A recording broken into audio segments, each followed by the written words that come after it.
तो ये कहानी उस टाइम की है जहाँ पर पृथ्वी का कोई नामो निशान नहीं था और पृथ्वी पर लोग बाग नहीं रहते, क्योंकि अब पृथ्वी रहने लायक नहीं रही है। अब ये मंगल ग्रह की तरफ रुख करते हैं, जो कि पृथ्वी अब इसलिए खतरनाक हो चुकी है क्योंकि वहाँ पर कुछ एलियन आ चुके हैं। अब वहाँ जीवन नहीं बचा है। तभी यहाँ एक कर्नल दिखाया गया है जो कि इन सबको लेकर एक मंगल ग्रह पर आ जाता है। और यहाँ पर शुरू में एक नाम किटाई नाम का लड़का दिखाया गया है जो कि रेंजर में भर्ती होने की कोशिश करता है, लेकिन वो फेल हो जाता है। तो दूसरी तरफ बताया गया है कि एक जो फादर होता है उसका, वो कर्नल होता है और वो अपने फादर से कहता है कि मैं रेंजर में नहीं ले पाया हूँ हिस्सा। दूसरी तरफ बताता है, अपनी वाइफ से मिलता है और कहता है कि मैं ये एक आखिरी मिशन पर जा रहा हूँ, फिर मैं तुम्हारे साथ ही काम करूँगा। और अपने बेटे से कहता है कि टाई तुम तैयार हो जाओ, हम एक मिशन पर जा रहे हैं। और उसकी मम उनको वहाँ छोड़ने आती है, जो कि वो जहाज से जा रहे होते हैं और एक एलियन अपने साथ लेकर वहाँ से निकल जाते हैं। दूसरी तरफ हमें दिखाया गया है, अपने पापा के पास बैठा होता है और उसका फादर कहता है कि टाई अभी तुम थोड़ी देर सो जाओ, अभी हमें टाइम लगेगा। दूसरी तरफ वो आ जाता है एलियन के कस्म में, वहाँ देखता है कि वहाँ एक एलियन है, उसके बारे में वो समझाते हैं। वो कहते हैं कि तुम्हारे डर से तुम्हें डराएगा। तभी वहाँ पर उसका फादर आ जाता है, यानी कर्नल आ जाता है। वो कहता है कि तुम किटाई यहाँ क्या कर रहे हो। तभी जहाज में कोई दिक्कत आ जाती है और वो पायलट के पास आता है। वो कहता है कि प्रॉब्लम क्या है। तभी वो कहता है कि मुझे खतरा है कि सौरमंडल में कुछ गड़बड़ है, एक तूफान आने वाला है। तभी यहाँ एक तूफान आ जाता है और उनका जहाज जो है क्रैश होने लगता है। उनका जहाज बहुत जख्मी हो जाता है, अभी तरने के लायक नहीं है। तभी गवर्नर कहता है कि तुम ऐसा करो, जो सबसे पास में ग्रह है उस ग्रह पर लेकर चलो। और तभी जहाज टूट जाता है और ये जो है पृथ्वी पर आकर गिर जाते हैं, जो कि पृथ्वी रहने लायक नहीं है। वहाँ पर अब सांस लेने के लायक भी पृथ्वी नहीं बची होती है। तभी ये पिटाई लड़का उठता है और देखता है कि जहाज में कोई नहीं बचा है, सिर्फ इसके फादर बचते हैं और उसको तहकीकात करने की कोशिश करते हैं। और वो सबको देखता है, सब मर चुके हैं। तभी कर्नल ओकोट में आता है और तहकीकात करता है कि यहाँ पर क्या है क्या नहीं है। अब वो कहता है कि तुम्हें एक मिशन पर जाना होगा, जो कि हमारा डिवाइस टूट चुका है और हमारा जो जहाज का पिछला हिस्सा है वो 100 किलोमीटर पीछे गिरा हुआ है। तुम्हें वहाँ जाकर लोकेशन ऑन करके उनको ट्रैकर करके उनको लोकेशन भेजनी है, यहाँ है, वरना हम यहाँ दोनों मर जाएंगे। वो इस चीज़ को देखकर डरता हुआ निकल जाता है। उसके पास 4 कैप्सूल होते हैं जिसमें वो ऑक्सीजन ले सकता है। और जैसे ही वो निकलता है और पृथ्वी का नज़ारा देखकर वो बहुत खुश होता है, क्योंकि वो पहली बार जानवर देखता है। और उसका फादर उसके साथ रहता है ऑनलाइन, जो कि उसको रास्ता दिखा रहा होता है। और दूसरी तरफ उसने पैर चेक करता है, जिसमें कि उनकी दोनों हड्डी टूट चुकी है और उसको ऑपरेशन की जरूरत होती है। देखिए वो दवाई लेना चाहता है, लेकिन वो दवाई पे लिखा होता है कि आपको ये नींद आएगी, लेकिन वो दवाई नहीं खा लेता है क्योंकि उसका बेटा बीमार है। दूसरी तरह हमें दिखाया गया है उसका लड़का, जो कि टाई जो होता है वो जंगल में होता है और उसके पास कुछ आ रहा होता है। वो उसके पास एक बंदरों का झुंड आता है। वो बंदर को देखकर शॉक हो जाता है और वो डरने लगता है। तभी वो बंदर पर हमला करता है, लेकिन बंदर चीखता है और बहुत सारे बंदर बुला लेता है, मंकीज। तभी वो वहाँ से भागने लगता है, लेकिन वो भागते भागते नदी के पास आ जाता है। और नदी पार करने के बाद मंकीज उसका पीछा नहीं करते और ये देखकर वो शांत नहीं होता, वो डर जाता है। तभी उसका फादर कहता है कि बेटा तुम शांत हो जाओ, और वो नहीं आ रहे।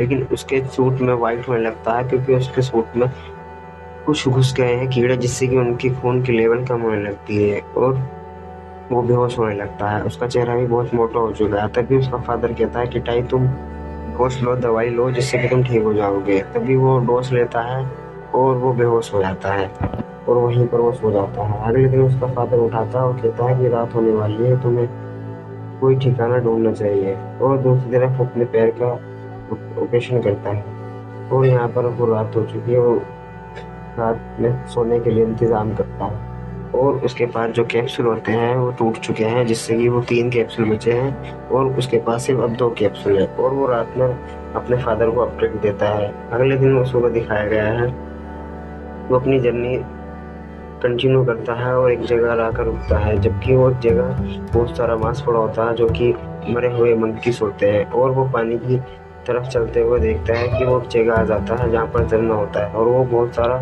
पानी वहाँ गिर रहा होता है। उससे आगे उसका कोई रास्ता नहीं है। उसके पास सिर्फ एक ही ऑप्शन है, वो या तो कूदे या फिर नीचे से जाए। नीचे से जाना असंभव है, क्योंकि उसके पास सांस लेने के लिए कैप्सूल नहीं है। तभी वो अपने फादर को दिखाता है और वो कहता है कि तुमने झूठ बोला। वो कहता है मैं सोचा कि इससे काम हो जाएगा। तभी उसका फादर कहता है कि तुम वापस आ जाओ, अब मैं ये मिशन कैंसिल करता हूँ। लेकिन वो अपने फादर की बात नहीं मानता। इस चक्कर में उनकी दोनों की आपस में बहस हो जाती है। अब हमें दिखाया गया है वो गुस्से में आकर अपने फादर को उल्टा सीधा कहता है और वहाँ से कूदने की कोशिश करता है। जैसे ही वो कूदता है और तभी उसको पीछे एक अजनबी चीज़ करने लगती है। वो कुछ और नहीं होता, वो फीमेल जो होते हैं बहुत बड़ा कीट होता है जिसे कहते हैं चील। वो काफ़ी बड़ा होता है उससे आकार में, और वो चील उस पर टाई पर हमला कर देती है। और जैसे उस पर हमला करती है वो अपने उसको घोंसले में ले आती है अपने बच्चों को चारा के खिलाफ। तभी वहाँ पर कुछ शेर उस घोंसले पर हमला कर देते हैं और किटाई उन पर शेरों पर हमला करके उनको वहाँ से भगा देता है। ये चीज़ देखकर यहाँ एक शेर से मुकाबला होता है, लेकिन उसके गिद्ध के बच्चे सारे मर चुके होते हैं और ये देखकर वो बहुत चिल्लाती है और किटाई यहाँ से अपनी जर्नी आगे बढ़ाता है। लेकिन इस बीच उसका डिवाइस टूट जाता है और ये देखकर वो बहुत चौंक हो जाता है। वो कंफ्यूज हो जाता है कि अब मैं कहाँ जाऊँ। इस वजह से रात होने लगती है। वो अपना ठिकाना ढूंढता है सोने के लिए और एक गुफा में घुसता है जिसमें कि वो बहुत खतरनाक गुफा होती है और वो बहुत कंफ्यूज होता है। अब वो देखता है, उसका फादर सोचता है कि अब किटाई से संपर्क नहीं रहा है और वो सोचता है कि हमारा ये लास्ट दिन है, और वो अपनी वाइफ के लिए एक मैसेज टाइप करता है जो कि जहाज़ में ही होता है। दूसरी तरफ हमें दिखाया गया है कि किटाई जगह का मैप बनाता है और वो सोचता है कि मुझे 100 किलोमीटर दूर जाना है। अब मैं यहाँ पर हूँ तो इस हिसाब से मुझे 20 किलोमीटर और दूर जाना है। तभी अगले दिन सुबह होती है और वो अपनी जर्नी फिर से कंटिन्यू कर देता है। और उसके पास जो है लास्ट कैप्सूल बचता है जिससे कि वो ऑक्सीजन ले पाता, वो उसको भी ले लेता है। अब उसके पास कोई ऑक्सीजन नहीं है और वो अब नदी के सहारे रास्ता कंटिन्यू करेगा और एक वो पेड़ के जरिए एक नाव बनाता है, उस पर लेट जाता है और तभी उसको नींद लग जाती है। लेकिन मौसम चेंज हो रहा है, यानी कि सर्दी हो रही है, यहाँ मौसम बहुत जल्दी से चेंज होता है। तभी वो उठता है, उसको ठंड लगती है और वो देखता है कि मौसम काफ़ी चेंज हो चुका है। लेकिन उसको सांस आने में दिक्कत होती है और ना ही वो मौसम झेल पाता है और यहाँ बर्फ़ पड़ने लगती है और उसका सूट भी वाइट पड़ने लगता है। तभी वो बहुत बेहोश होकर गिर जाता है और उसके चेहरे पर बर्फ़ जम जाती है। अब ये देखकर वो बहुत चौंकता है क्योंकि उसके दिन अगले दिन आँख खुलती है और वो देखता है कि मैं एक झाड़ियों में छुपा हूँ।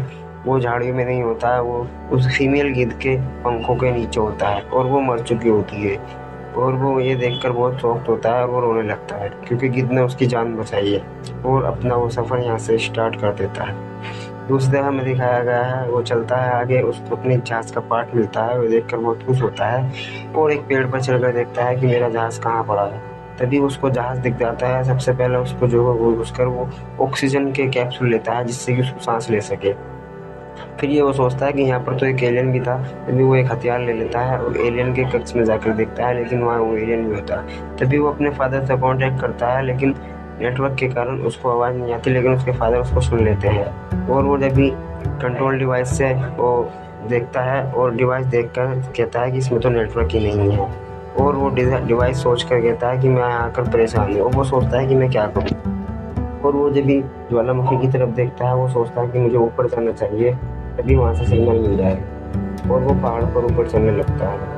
लेकिन कभी से अचानक यहाँ पर एक एलियन आता है जो कि जहाज़ में ही होता है। वो इसका पीछा करने लगता है, वो उससे डरता बहुत है। दूसरी तरफ हमें दिखाया गया है एलियन उस पर हमला कर देता है और उसका फादर ये चिप देखता रहता है और सोने लगता है। और दूसरी तरफ हमें दिखाया गया है वो पहाड़ी के ऊपर चढ़ की कोशिश करता है और वो ऊपर पहुंच जाता है। जैसे ही उसको सिग्नल भेजने की कोशिश करता है अपने घर पर, लेकिन वो सिग्नल नहीं पहुंच पाता। इतने में एलियन हमला कर देता है और वो गिर जाता है। अब वो सोचता है कि ये हमारे डर से जीतता है। अब ये अपने डर को ख़त्म करने की कोशिश करता है जिससे कि वो कामयाब हो जाता है। अब वो उस एलियन से नहीं डर पाता है क्योंकि वो अंधा होता है, वो सिर्फ डर का महसूस करता है। एलियन उसके ऊपर से गुजर जाता है लेकिन उसको कुछ महसूस नहीं होता। अब वो खड़ा होता है और एलियन पर हमला कर देता है। अब एलियन को वो मार देता है और एलियन की उससे काफ़ी अच्छी लड़ाई होती है जिससे कि वो जीत जाता है। अब वो उस डिवाइस को पकड़ने की कोशिश करता है जिससे वो अपने घर पर सिग्नल भेजे और उस एलियन को खात्मा करने के बाद बहुत खुश होता है। अब वो अपने घर जाने के लिए तैयार है। अब वो तभी उसको एक जगह खड़ा होकर सोचता है कि मैंने सब कुछ मार दिया लेकिन मैं अकेला बचा हूँ। लेकिन जैसे ही वो सिग्नल भेजता है वहाँ सिग्नल उसके घर तक पहुँच जाता है और वहाँ रिसर्चिंग यानी कि उसकी टीम बचाने वो आ जाती है और उसके फादर को भी बचा लेते हैं, जिसके वो बेहोश होता है। और जब यहाँ वो जहाज में अपने स्ट्रेंजर से मिलता है और सब लोग खुश होते हैं और उसके फादर को भी बचा ले होते हैं। लेकिन उसका फादर उसको देखकर बहुत खुश होता है, किटाई को वो सल्यूट करता है और किटाई भी बहुत खुश होता है। एक उसने एक बहुत अच्छा काम करा है और सर्वाइवर करा है। तभी वो अपने फादर को थैंक्स बोलता है और वो पृथ्वी से एग्जिट हो जाते हैं अपने देश के लिए, अपने मंगल ग्रह के लिए। और ये देखकर वो बहुत खुश होता है कि मेरा तजुर्बा बहुत अच्छा रहा और उसको एक नई शुरुआत मिली और उसका एक डर खत्म हो गया और वो पृथ्वी छोड़कर चले जाते हैं। और गाइस, हमें मूवी से ये शुरुआत मिलती है कि साहस और जिंदगी कैसी